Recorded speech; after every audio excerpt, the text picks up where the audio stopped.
अस्सलामुअलैकुम, मैं हूँ नाइला तहरीम और मैं आपको खुशामदीद कहती हूँ जावेद पब्लिशर्स में। उम्मीद करती हूँ आप सब खैरियत से होंगे।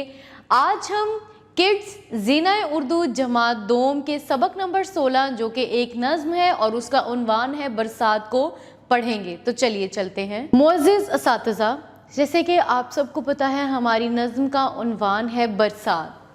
यहाँ पर मैं चाहूँगी कि आप बच्चों को बताइए कि बरसात का मौसम क्या है। आप उन्हें बताइए कि बच्चों, जैसा कि अल्लाह ताला ने 3 चीज़ों को रहमत कहा है, बेटी को, मेहमान को और बारिश को। तो बारिश अल्लाह ताला की अजीम नेमतों में से एक नेमत है। ये वो मौसम है जिसका हर किसी को बेसब्री से इंतज़ार होता है, चाहे वो बच्चा हो, बूढ़ा हो, नौजवान हो, अगर हर शख्स इसका गर्विदा होता है, क्योंकि इसकी वजह से हर चीज़ में जान आ जाती है, हर चीज़ निखर कर खिल जाती है और बेजान मिट्टी में जान आ जाती है। तो चलिए चलते हैं अपनी नज़्म की तरफ और देखते हैं कि इसमें शायर ने क्या खूबियाँ बताई हैं। अपना सबक नंबर 16 जिसका उन्वान है बरसात को पढ़ते हैं। वो देखो उठी काली काली घटा, है चारों तरफ छाने वाली घटा, घटा के जो आने की आहट हुई, हवा में भी एक सनसनाहट हुई। घटा आन कर मी जो बरसा गई, तो बेजान मट्टी में जान आ गई। ज़मीं सब्ज़े से लहलहाने लगी, किसानों की मेहनत ठिकाने लगी। जड़ी बूटियाँ पेड़ आए निकल, अजब बेल पत्ते अजब फूल फल। हर एक पेड़ का एक नया है ढंग, हर एक फूल का एक नया है रंग। ये 2 दिन में क्या माजरा हो गया कि जंगल का जंगल हरा हो गया।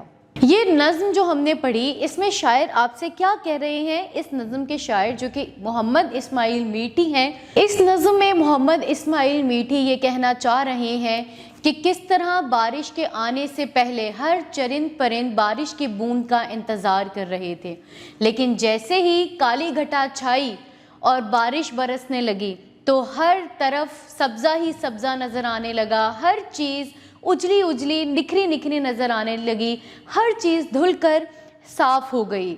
बारिश की वजह से हर तरफ जल थल का समा हो गया, गर्मी से सताए हुए लोगों को सुकून मिला और हर चीज़ धुलकर निखर गई। और वो ये कहते हैं कि ये क्या हो गया कि 2 दिन की बारिश से ही ऐसा लगता है कि पूरा वीराना जो था वो जल थल में तब्दील हो गया। तो चलिए अब इस नज़्म के अल्फाज मायने की तरफ चलते हैं। सबसे पहला लफ्ज़ है हमारे पास काली घटा, जिसका मायने है गहरे काले बादलों का छा जाना। दूसरा लफ्ज़ है हमारे पास जड़ी बूटियाँ, जिसका मायने है दवाओं में काम आने वाली जड़ें और पत्ते। तीसरा लफ्ज़ है हमारे पास लहलहाना, जिसका मायने है फसलों के पत्तों का झूमना। चौथा लफ्ज़ है हमारे पास ढंग, जिसका मायने है शक्ल या रूप। आप इसमें से कोई भी एक मायने इस्तेमाल कर सकते हैं। हमारे पास 5वां लफ्ज़ है माजरा, जिसका मायने है हालत। और आखिरी लफ्ज़ है हमारे पास ठिकाने लगाना, जिसका मायने है अंजाम या मुराद को पहुंचना।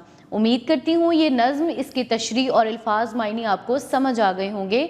मिलते हैं अगली वीडियो में, तब तक अपना बहुत ख्याल रखिए। अल्लाह हाफ़िज़।